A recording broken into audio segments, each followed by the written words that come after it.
Hi, it's a real American Brian. I recently went to the Indiana Toy and Comic Expo and got a bunch of cool G.I. Joe stuff that I want to show off. So let's go take a look at it. Alright, so the primary reason that I was going, or my primary goal, I guess, was to see a couple G.I. Joe artists. The first one was Cory Hamscher, who did some work mostly on the Devil's Due era of G.I. Joe. And I showed this book off earlier when I got it. I bought it and it had Steely and Jerwa's signature, and then I got Hampshire's as well. So now it's a nice triple signed book there from my collection.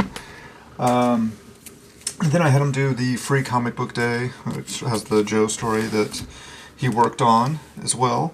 But then I'd also contacted him before the show to commission an original piece from him, which I have a nice collection I'm going to do a video on from several different artists doing different Storm Shadows, but this was the first one where I requested a different Storm Shadow costume. Because in the past I've just given artists the freedom to do whatever Storm Shadow thing they wanted, and everyone always seems to, go to the original costume. That's what they think people want. But he asked me, and I said, hey, let's do a version 3. And it came out really great. I love it. It's going to look awesome on my wall with the other stuff. It's going to stand out for sure because it's just different, but very happy with it, and he did an amazing job. So very happy to pick that up while I was there. And then the other artist that I was there to see was Stuart Sayger. He had done some cover work for a few issues of G.I. Joe, not a whole lot. I actually got, I think, every cover that he's done. So, got the G.I. Joe vs. $6 Million Man, which I'm not super interested in the book itself, but it's a cool cover, and had him sign it as well. And then G.I. Joe Cobra number 1. It's a reprint of issue 1. I think it was done for one of the anniversaries, and had him sign that. And then the two that I was really looking forward to was issue 250. Super awesome cover, and this is actually on the back, I think, Snake Eyes. Yeah, so very cool cover. Had him sign that. And then probably my favorite work that he's done on G.I. Joe was this Baroness cover that carries over to the back. But I talked to him a little bit about this, and it's so cool. I really like, she's using like the file cards to hunt down the her prey there, her targets. And I talked to him about it. I was like, that's such a cool narrative thing that you added to this. And he said when he first suggested it, like whoever he was talking to at the time didn't really get what he was trying to do, and he had to kind of fight for it a little bit, but I think it's freaking awesome and it works out really well. And this is also, he had the graded copies there that he was selling.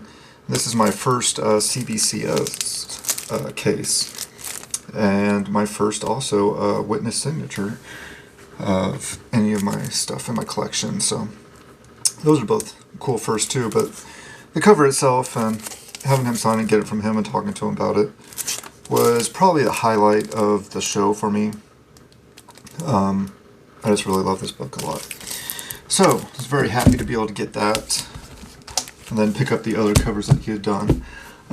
There were quite a few, it was a toy and comic expo, but there were quite a few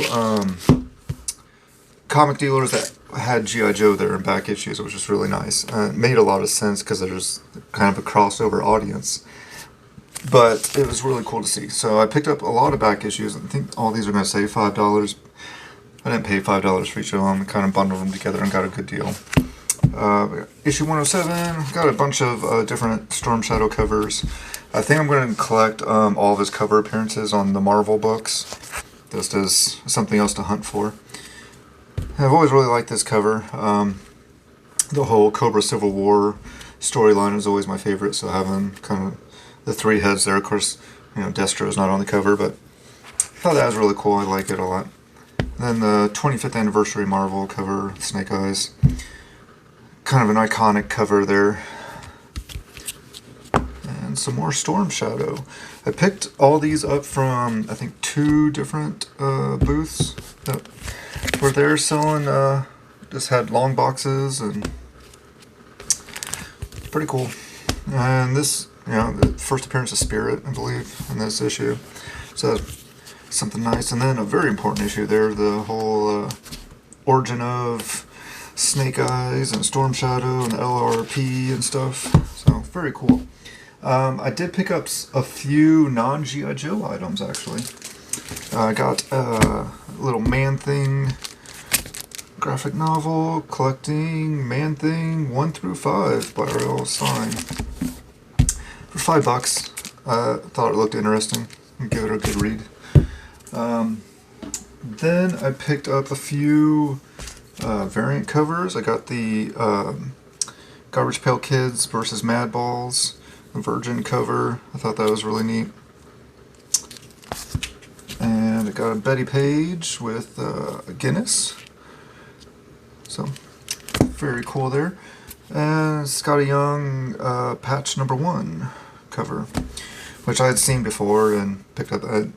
It's kind of weird. I never intended to have like multiple copies of patch number 1, but this is now my 3rd. Just from collecting the different covers and stuff as I come across them. And then there was a local artist that was selling this book that I talked to him for a while, and I really liked his style, so picked it up from him and thought I'd give it a whirl. But it's super cool. I'm looking forward to reading it and getting into it a little bit. Maybe I'll talk about it some more. And there's some of his social media things if you want to give him a follow. He's a very nice guy. Talked to him for quite a while and really enjoyed his work. And then I picked up a few buttons, Buddy Christ, movies, and then a nice little 8-bit Storm Shadow there. That was kind of it. It was a smaller con, but there was a good amount of comic stuff, which was nice. It wasn't all, I don't know, they had a cosplay contest and some other stuff, but it was a good size con. And I'm looking forward to going back again. Yeah, and that's my haul. So tell me what you think about it in the comments down below. If there's anything you want to discuss, for sure, I'd love to talk about it some more. So go ahead and comment down below, like the video, and subscribe to the channel if you aren't already. Thank you.